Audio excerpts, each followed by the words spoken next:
Hello, good morning. So this is the part 2 of our vacation in Batangas Laurel at Taal Volcano. So the name of this resort is Kalinisan Resort Hotel.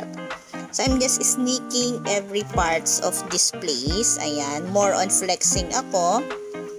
Ayan, nakasakay ako sa motor because we're going out and kailangan naming pumunta sa 7-Eleven to buy something. So ayan, nag-joyride kami palabas. Ayan, Buso-Buso. This is the place, Buso-Buso Road.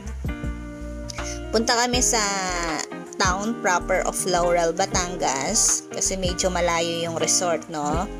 So, kailangan naming mag-drive out to go to 7-Eleven to buy something na hindi namin mabili sa loob ng resort. Kaya, lumabas kami. Ayan, nandito na kami ngayon sa may 7-Eleven. So, this road is going to Tanawan, Batangas, Tagaytay, or to Manila. Ayan. Kasi yung dinaanan namin when we go to the resort is shortcut from Tagaytay. Sobrang matarik. So, pabalik na kami ng mga oras na yan. Kung nakikita niyo yung mga ilaw doon sa tuktok ng bundok na yon, Tagaytay po yan.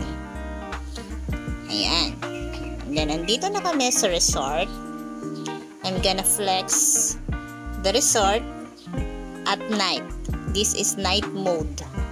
So, nandito ako sa labas. Si Habi nasa loob kasi giniginaw siya. And sobrang malakas yung hangin. So, gusto ko lang i-share sa inyo kung anong itsura ng resort na to kapag gabi.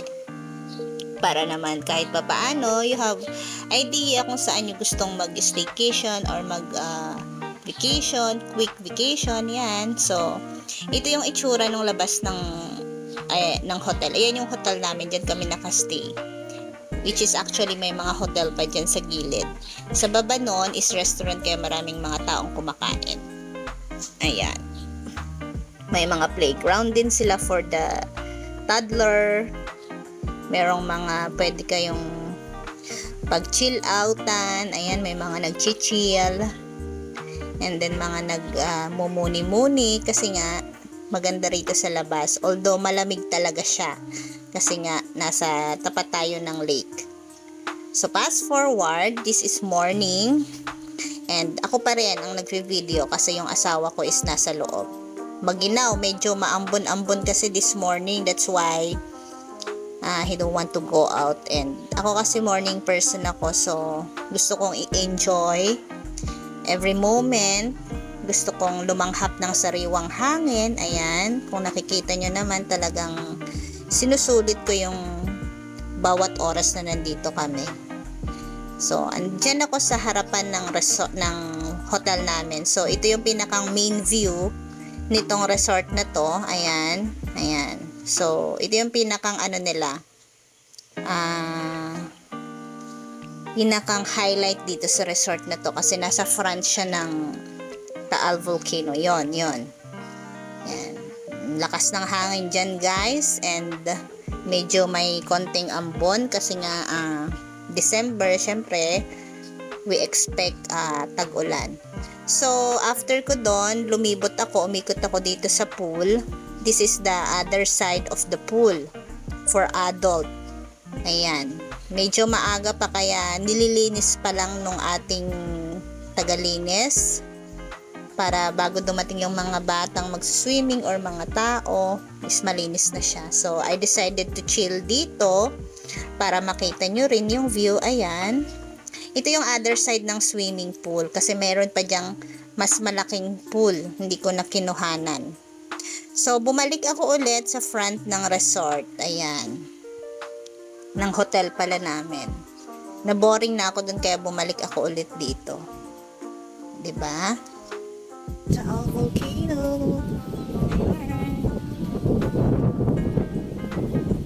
It's closer to Taal Volcano. So this is the lake. Taal Lake. I told you Taal Lake. So that's the volcano. Yeah.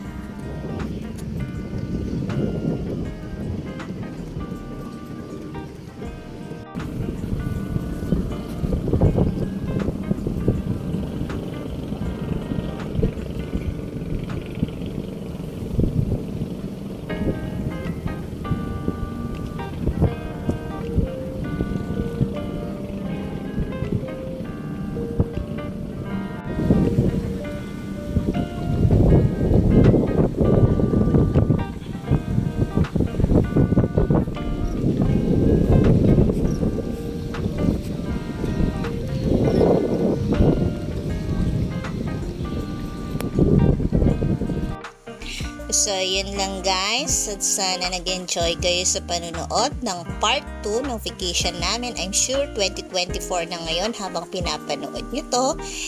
Happy New Year to everyone. Bye. See you next vlog.